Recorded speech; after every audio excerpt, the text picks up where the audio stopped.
Friends, welcome back to my channel life with Eshi Siva.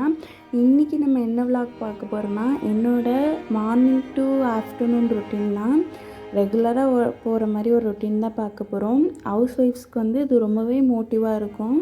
So கண்டிப்பாக skip பண்ணாமல் பாருங்கள். வாங்க வீடியோக்குள்ளே போகலாம். இன்றைக்கி காலையில் எங்கள் ஹஸ்பண்ட் சீக்கிரமாகவே வேலை கிளம்பிட்டாங்க. அதாவது ஒரு 7:45 8 o'clock கிளம்பிட்டாங்க.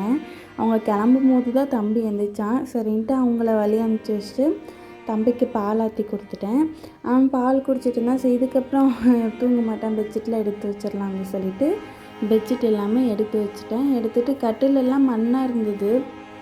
தம்பி வெளியே ஓடி போய் திருப்பி மேலே ஏறின்னு சரின்னு சொல்லிட்டு அது எல்லாமே நல்லா தட்டி விட்டுட்டு பெட்ஷீட் எல்லாமே அரேஞ்ச் பண்ணி வச்சுட்டேன். அதுக்கப்புறம் சரி, இன்றைக்கி டியூஸ்டே, அதனால் வீடெல்லாம் கூட்டி மாப் போட்டுடலாம் அப்படின்னு சொல்லிட்டு வீடு எல்லாமே நல்லா க்ளீன் பண்ண ஆரம்பிச்சிட்டேன்.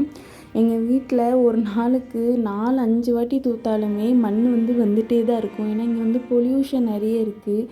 அதனால் எங்கே பார்த்தாலும் தூசி. அதாவது இங்கே பைக்கை ஒரு 5 நிமிஷம் வெளியே நிப்பாட்டிட்டு வந்தால் போதும், அவ்வளோ தூசி ஆகிடும். அதனால் சரின்ட்டு நல்லா க்ளீன் பண்ணிவிட்டு வீடெல்லாமே தூத்துட்டு மாப்புமே போட்டு விட்டுட்டேன். அதுக்கப்புறம் சரி டைம் ஆகிடுச்சு, தோசை ஊற்றிடலாம் அப்படின்னு சொல்லிட்டு ஊற்றினேன்.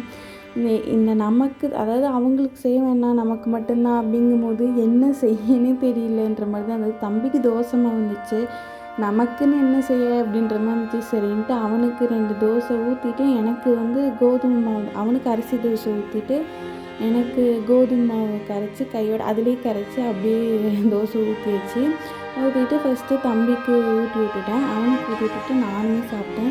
தொட்டுக்கு அவனுக்கு நேற்று வச்ச குழம்பு இருந்தது, கரெக்டாக இருந்தது. எனக்கு என்ன வச்சுன்னு தெரியலனால இட்லி பொடி இருந்துச்சா, அது எண்ணெய் குழப்பி நல்லா சாப்பிட்டாச்சு. பொடியோட எண்ணெய் தான் நிறைய இருக்குல்ல. சரின்ட்டு சாப்பிட்டுட்டு கொஞ்ச நேரம் டிவி பார்த்துட்டு இருந்தோம், காமெடி பார்த்துட்டு இருந்தேன். அதுக்கப்புறம் சரின்ட்டு லஞ்ச் பண்ணி வந்துட்டேன். அங்கே 2 என்ன அவங்க அங்கே சாப்பிட்டு வந்துடுவேன், எனக்கு இன்ஸ்பெக்ஷன் இருக்குன்னு அங்கே சாப்பிட்டு வந்துடுவேன்னு சொல்லிட்டாங்க. சரி, அப்போ நமக்கு மட்டும்தான் என்ன பண்ணலாம் அப்படின்ட்டு பார்த்தா, சரி தயிர் இருந்துச்சு, அப்போ மோர் குழம்பு மாதிரி வச்சிடலாம் அப்படின்ட்டு ரெடி பண்ணிகிட்டு இருந்தேன். வெண்டைக்காய் ஒரு 5-6 மட்டும் இருந்தது. சரி, அதை தூக்கி எப்படி போட்டு நம்ம மோர் குழம்புக்குள்ளே போட்டு வெண்டைக்காய் மோர் குழம்பு மாதிரி வச்சிடலாம் அப்படின்னு சொல்லிட்டு அந்த வெண்டைக்காய் வெளியே ஒரு மாதிரி இருந்தாலும் ஆனால் உள்ளே நல்லா இருந்தது, கெட்டெல்லாம் போகாமல் நல்லா இருந்துச்சு. சரின்னு சொல்லிட்டு வைக்க ஆரம்பிச்சிட்டேன். அதனால் ஒரு ஸ்டவ்வில் சாப்பாடு வச்சுட்டு இன்னொரு ஸ்டவ்வில் வெண்டைக்காவை வதக்க ஆரம்பிச்சிட்டேன். ஃபஸ்ட்டு இந்த வெண்டைக்காய் பொரியல் செய்யும்போது கல்யாணம் ஆன புதுசில் எனக்கு இந்த வெண்டைக்காய் நம்ம எல்லா வெஜிடபிள் மாதிரி அதை கழுவி நான் கட் பண்ணி பொரியல் பண்ணிட்டேன். ஆனால் அது ஃபுல்லாக அந்த நூல் அந்த பெசுன்னு இருக்குல்ல, அது வந்துட்டே இருந்துச்சு. என்னடா இது, நம்ம நல்லா தானே கழுவணும், ஏன் இப்படி இருக்குது அப்படின்னு சொல்லிட்டு நான் யோசிச்சுட்டு இருந்தேன். அதுக்கப்புறம் 2வது நல்லா கழுவிட்டு வச்சேன். அது அப்போ அப்படி இருந்துச்சு. அதுக்கப்புறமா எங்கள் அம்மாடைய எண்ணம் அந்த மாதிரி எங்கள் அம்மா அப்புறம் வெண்டைக்காவை கழுவவே கூடாது லூஸு, அது வதக்கணும் அப்படி சொல்லி சொன்னாங்க. அந்த 3 நாள் போகிற வரைக்கும் வதக்கணும் அப்படின்னு. எனக்கு வெண்டைக்காய் வைக்கும் போது வரும். அதனால் சொல்லிட்டு வெண்டைக்காய் ஃப்ரை பண்ணிவிட்டு குழம்புக்கு வெங்காயம் தக்காளி வைக்கிறேன். அன்றைக்கி ஒரு நாள் வெண்டைக்காய் தயிர் குழம்பு வச்சேன், ரொம்பவே சூப்பராக இருந்துச்சு. ஒரு 4 நாள் முன்னாடி தான் வச்சுருந்தேன். அதனால் சரி இன்றைக்கும் அதுவே வைக்கலாம் அப்படின்னு சொல்லிட்டு தான் வச்சுருந்தேன். வாங்க நான் ரெசிபி ஷேர் பண்ணுறேன் எப்படி பண்ணணும்னு, நீங்களும் பண்ணி பாருங்கள். அதுக்கு ஒரு பேனில் எண்ணெய் ஊற்றிக்கோங்க. கடுகு, சீரகம், கருவேப்பிலை போட்டுக்கோங்க. அப்புறம் 2 பச்சை மிளகா, 2 காஞ்ச மிளகா போட்டுக்கோங்க.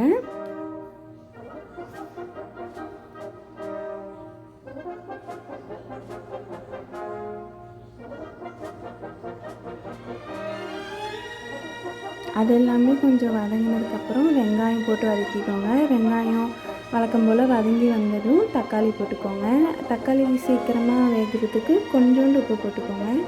போட்டுட்டு வெங்காயம் தக்காளி நல்லா வதக்கிட்டு வெண்டைக்காய் கொஞ்சம் அதுக்கு குழம்புக்கு தேவையான உப்பு, மஞ்சத்தூள் போட்டு நல்லா வதக்கிடுங்க.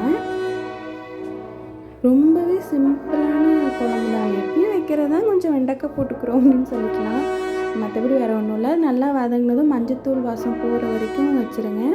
அந்த ஸ்மெல் போனதுக்கப்புறம் நல்லா தயிரை முன்னாடி நல்லா ஒரு கிண்ணத்தில் ஊற்றி கரண்டி வச்சு நல்லா அடிச்சிருங்க. இல்லைன்னா தரையாக இருந்த மாதிரி இருக்கும். நான் அப்படி அடிச்சுமே எனக்கு அப்படி தான் இருக்கிற மாதிரி இருக்குது.